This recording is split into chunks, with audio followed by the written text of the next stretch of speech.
Hello everyone. तो आज मैं आपके लिए लेकर आई हूँ क्लास 10 से एक और इम्पॉर्टेंट चैप्टर जिसका नाम है ग्लिम्पसेस ऑफ इंडिया। और ये पार्ट 1 है जिसमें हम पढ़ेंगे अ बेकर फ्रॉम गोवा। और इसके जो राइटर हैं उनका नाम है लूसियो रॉड्रिग्यूज। तो ये जो चैप्टर है अ बेकर फ्रॉम गोवा, ये हमें बेकर्स के इम्पोर्टेंस के बारे में बताती है। यानी कि जब पोर्टुगीज़ रूल किया करते थे गोवा में, उस टाइम पर बेकर्स की क्या इम्पोर्टेंस थी गोवन कल्चर में, उसके बारे में ये चैप्टर हमें बताता है। पोर्टुगीज़ भले ही आज गोवा में रूल नहीं करते हो, लेकिन जो ब्रेड मेकर्स हैं वो आज भी गोवा में हैं और वो अपने प्रोफेशन को आज भी गोवा में उतने ही एक्साइटमेंट और उतने ही इम्पोर्टेंस के साथ कैरी ऑन करते हैं।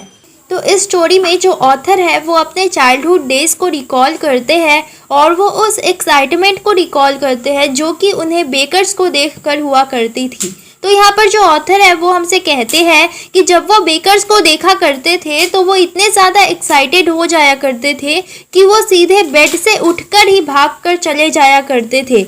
बिना ब्रश किए ही वो भागकर बेकर्स के पास चला जाया करते थे ब्रेड लेने के लिए उनसे। तो चलिए स्टोरी शुरू करते हैं। तो ये जो स्टोरी है ये हमें उस टाइम में लेकर जाती है जब गोवा में पोर्टुगीज़ जो है वो रूल किया करते थे और उनके ब्रेड उस टाइम पर गोवा में बहुत ज़्यादा ही फेमस हुआ करते थे।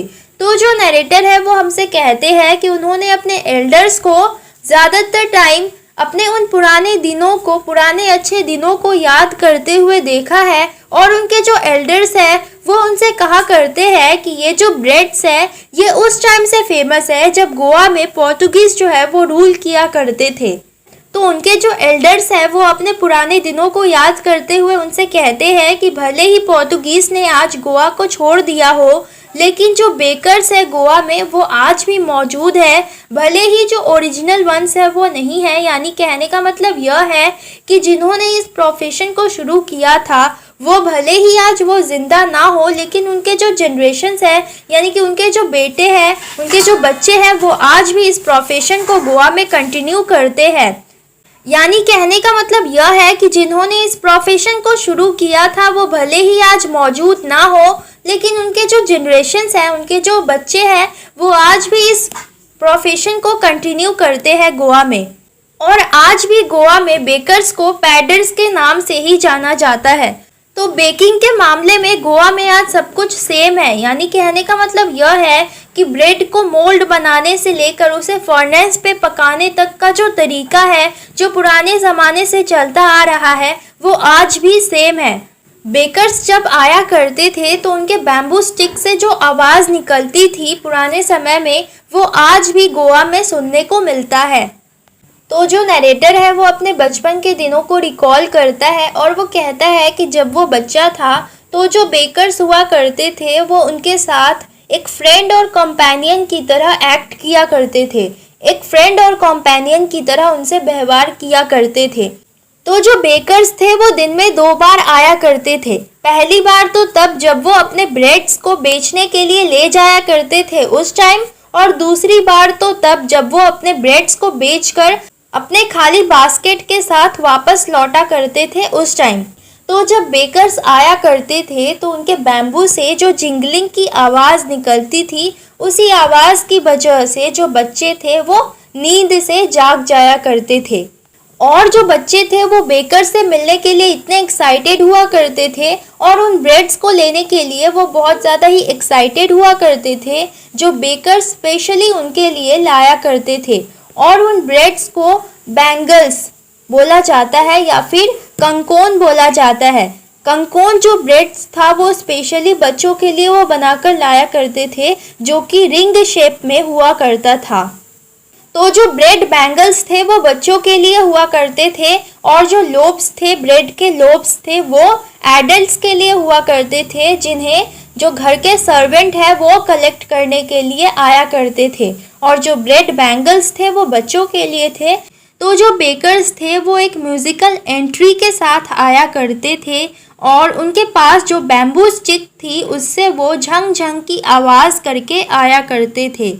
तो वो अपने एक हाथ से अपने हेड पर रखे बास्केट को सपोर्ट किया करते थे और अपने दूसरे हाथ से वो बैम्बू पकड़े हुए रहते थे, जिससे कि वो ग्राउंड में उसे ऐसे ठोक ठोक कर आवाज़ किया करते थे।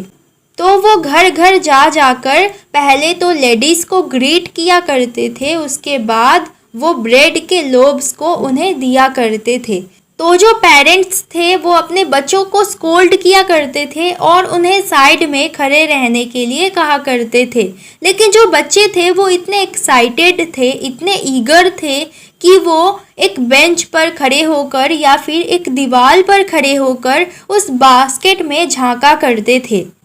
और जो बच्चे थे वो इन ब्रेड बैंगल्स को खाने से पहले अपने दांतों को ब्रश करना भी ज़रूरी नहीं समझते थे, क्योंकि उनके लिए ये एक अननेसेसरी एफर्ट था कि मैंगो ट्री से मैंगो लीव्स को प्लक करना, फिर उनके ब्रांचेस को तोड़ना और फिर उससे अपने दांतों को ब्रश करना। उनके लिए ये ब्रशिंग बहुत ज़्यादा ही बेकार चीज़ थी, क्योंकि वो सोचते थे कि जो वो गर्म चाय पीते हैं वो उनके मुंह को, उनके दांतों को और उनके जो माउथ है उसको साफ कर ही देता है।